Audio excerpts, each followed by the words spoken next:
this session. So let's break into payment gateways.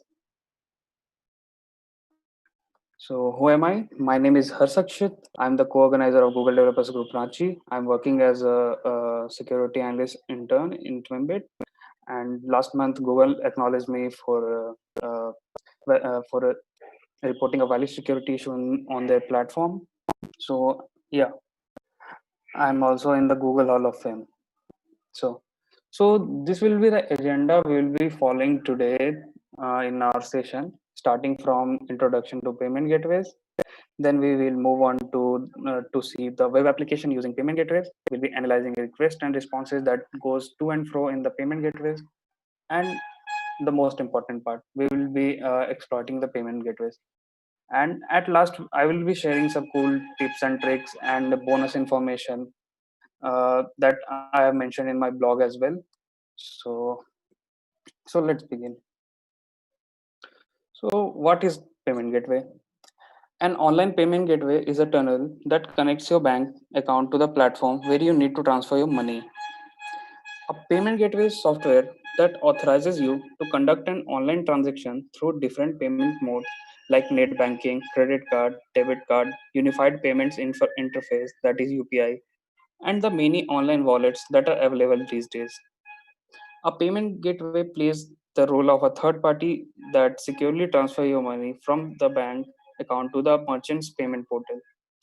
To explain this in simple terms, at the time of buying a book from a popular digital platform like Flipkart, when you make the payment for the book, a payment gateway helps you in the process by transferring your money to the Flipkart. Okay. So let's understand how payment gateway works. You can clearly see the visual representation of a payment gateway and how the cash flow take place between the payment gateway, bank, and the merchant website. So a payment gateway focuses on securing the sensitive information given by the user throughout the payment process. It encrypts data such as card information and bank account details to ensure security for the user. The following are the basic steps showing how a typical payment gateway works. Step 1: a customer places his or her order and then presses the submit or checkout button on the website. Once this happens, the website or the e-commerce platform takes the customer to a payment gateway where he or she enters all the relevant information about the bank or the card they are using to pay. The payment gateway then takes the user directly to the page of the issuing bank, okay, or a 3D secure page asking for the transaction to be authorized. Once the payment gateway gets the approval for the transaction, the bank then checks whether the customer has sufficient balance in the account to make this transaction success or not. Step 4: the payment gateway sends a message to the merchant accordingly. If the reply from the bank is no, then the merchant subsequently sends an error message to the customer telling them about the issue with the card or the bank. If the response is a yes from the bank portal, then the merchant seeks the transaction from the bank. The bank settles the money with the payment gateway, which in turn settles the money with the merchant. Once this process is completed, the customer gets a confirmation message of the order is placed.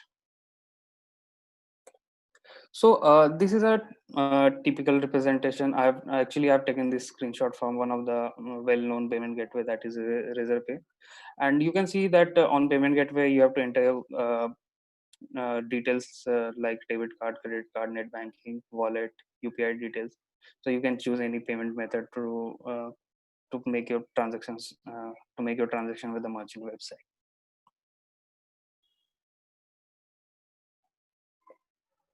Well, some few popular payment gateways are like Razorpay, Cashfree, Paytm, PayPal, and PayU. Well, there are many other, but these are few well-known or let's say popular payment gateways that is being used by me, like most of the websites out there. So, what kind of web application uses the payment gateway? Well, every website that processing payments on their platform uses the payment gateway, whether it is a e-commerce website like Amazon, Flipkart, Snapdeal, all or online entertainment website like Netflix, Sony Live, Hotstar, or travel websites like Make My Trip, Airbnb, and etc. etc. There are a lot of examples. So moving on to our next slide. So reconnaissance. Every attack requires reconnaissance. Let's see what type of recon is done in these type of attacks. So starting from the payment gateways documentation, most important. So let's see, for example, let's see documentation of Paytm payment gateway. Okay, so this is how a documentation looks like. This is just for an example. Okay, so as mentioned earlier, the payment gateways follow few steps to make your transaction. So starting from the step one, at the click of a place order payment button by customer on the website, it creates an order in the system and generate the required payload for payment request. And the payload includes these parameters. So on the attacker's point of view, so what are the relevant parameters for him? So the first one, transaction amount. Of course, the transaction amount. Everyone tries to tamper the price at the first attempt. So transaction amount is one of the most relevant. Then moving on, the checksum hash. Checksum hash is used as a signature to avoid the tampering. On in Paytm, they use the term checksum hash, but the different payment gateways use different terms for the same thing. So it can be like auth or a checksum hash or just an hash. So it is the encryption that follows between the merchant and the bank, and that this encryption is provided by the payment gateways. So moving on to our next step. So then it generates checksum hash using the library of the payment gateway with parameters in key value pairs. So the checksum hash is created using these parameters. Using the payload and checksum hash, make an HTML form post and redirect customer to the payment gateway server. So I have later I have also mentioned the GitHub recon. Why? I will discuss that in this slide as well. So the code snippets and GitHub links for the checksum utility and HTML are provided in the documentation. Okay, moving on to our step 3. The customer fills the payment details and is redirected to bank page for authorization. Once the transaction is authorized, the payment gateway receives the response from the bank and returns a status to your website via the callback URL. Response attribute description and same HTML for post is provided below. Yeah. So let's see what are the relevant parameters in the response body. The what is the difference between request and response is the request is the request is the message that is going from the merchant website to the bank through the payment gateway, and the response is coming from the bank through the payment gateway to the merchant website. Okay, so what are the relevant parameters in the response body? Let's see. Transaction amount, of course. If you have tampered with the transaction amount in the request itself, then you have to make it back to the original transaction amount, so the merchant doesn't get suspicious on the transaction and cancel your orders. Okay, this is one type of attack. Next is currency. So you must be wondering how currency will be helpful to uh, bypass the payment verification, right? Actually, it doesn't bypass, but if you wonder, like if you are making a payment of $10, okay, so that is almost equivalent to like 750 rupees. And if you if you tamper with the currency and make it to INR, and so now it is 10 rupees, so you can see the difference in the price. So yeah, that is one of the way. Then status. Yeah, status, there are two types. Of course there will be two type of status. One is transaction success, next is transaction failure and pending. So transaction success, you can tamper here as well and try to replace the transaction failure status with the transaction success. Okay, then the response code. So there are the payment gateway has their code, special codes to convey to the merchant website whether the transaction is success or not. Let's see a short example how what are these response codes.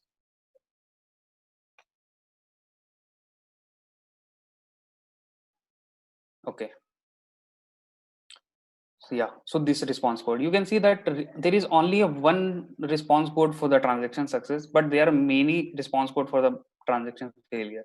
You can easily replace it with a transaction failure response code, and for in this case, you can make it 01 to try to make the transaction failed transaction successful. Then next is response message. So let's see what is in the response message.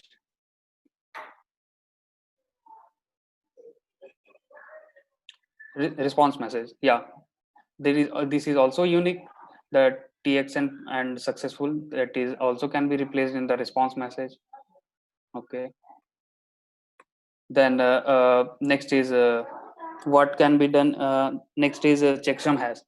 Actually checksum hash is next is like yeah, you can see in the doc that how a checksum is created, what algorithm the payment gateway follows to create those hashes. And well, it is next to impossible, I would say, to break the encryption, but yeah, you can try it using the you can go through deeply, go through the their documentation and their repos hosted on GitHub to see how the checksum hash are created, and you can try to break the encryption as well. Okay, let's move to step 4. Checksum has received in response of transaction needs to be verified on merchant server using Paytm library with all the parameters in key value pair. Code snippets and GitHub links for the checksum utility are provided here. Okay. Then the final step, step 5, validate transaction response via server-side request using transaction status API. This API requires checksum hash in request, and it in verification and response, the status should be treated as the final status of the transaction. Okay.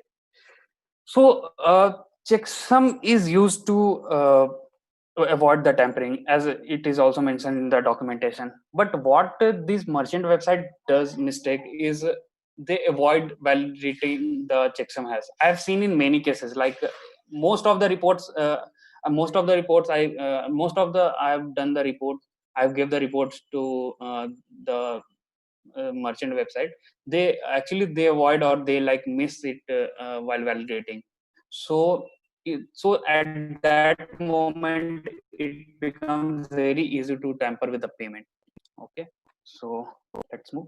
The response code we have already seen in the documentation. Source code review. Actually you can review the source code of the merchant website to check for the hidden parameters that can be tampered. We will see that in our upcoming slides.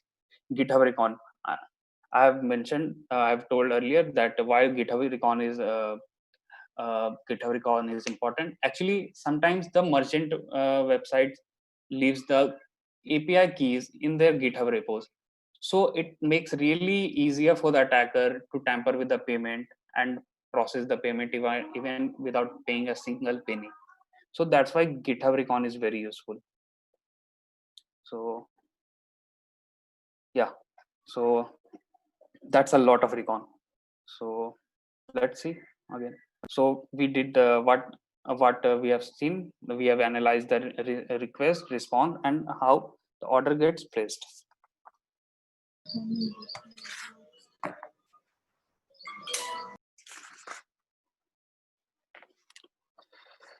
So it's time for hacking. So we'll see what are the steps the attackers generally follow to tamper with the payments.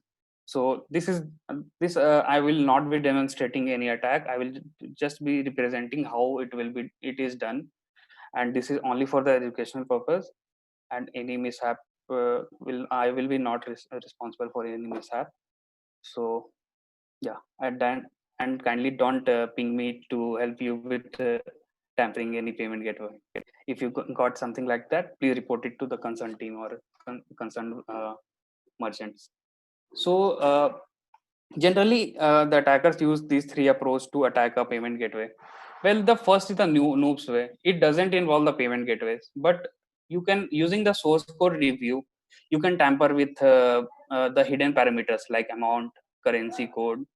So yeah, it most of the time it really helps you to uh, tamper the payment at the merchant side itself. You don't even have to jump in the payment gateway. Okay, moving on to our next slide. The hackers way.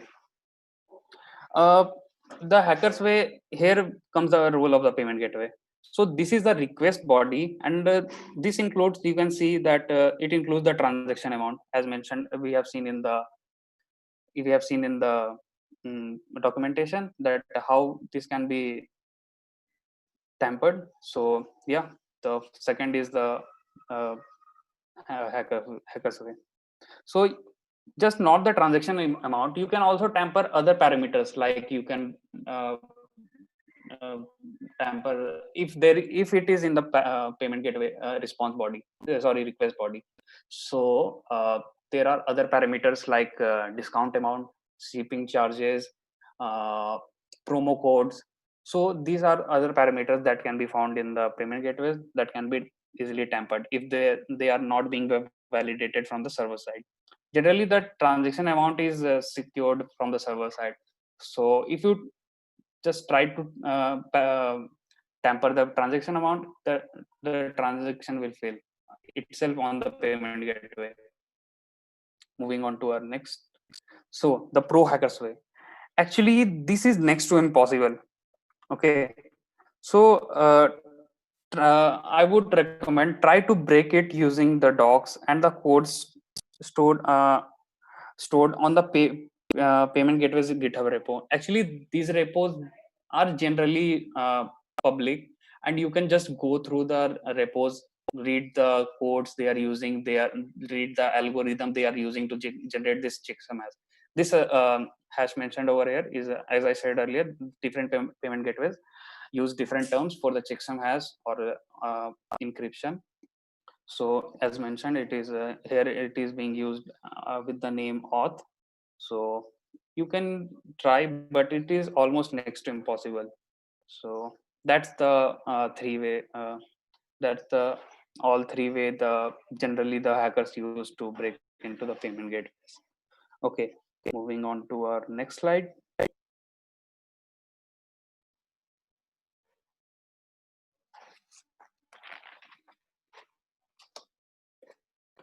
So bonus information. Actually, those three approaches I've shown you are generally used, and you can find it like on some Medium article or any website or any website sharing the knowledge about information technology.